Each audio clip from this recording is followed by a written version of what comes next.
Welcome to Study Loop. Here we're asked which of the following is more soluble in hexane.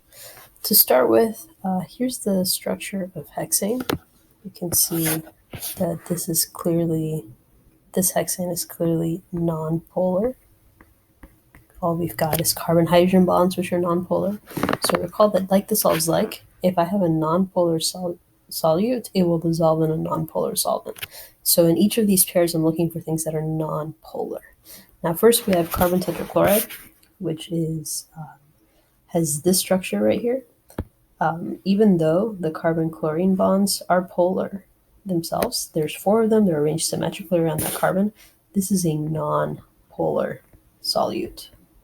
What about calcium chloride? Recall that calcium chloride is actually a combination of calcium 2 plus ions and chloride ions.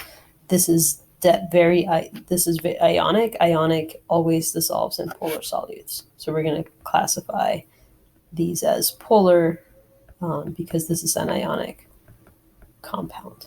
So of the two, carbon tetrachloride would be more soluble in hexane. Now looking at part B, we have benzene and glycerol. Glycerol, you can see, has all of these polar OH groups. Those OH groups give the molecule polarity. So glycerol is polar. Benzene, on the other hand, has these non-polar carbon-carbon, carbon-hydrogen bonds. So the non-polar solute here is benzene. It will dissolve better in hexane. Lastly, we have octanoic acid versus acetic acid. Again, notice both of these have these polar carbon-oxygen and carbon hydroxide bonds. And so both of them have polar aspects to them.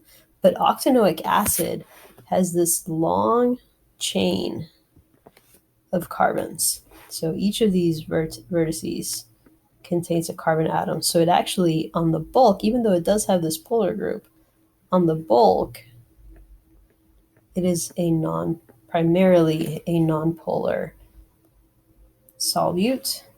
Therefore, between octanoic acid and acetic acid, octanoic acid will be more likely to dissolve in hexane.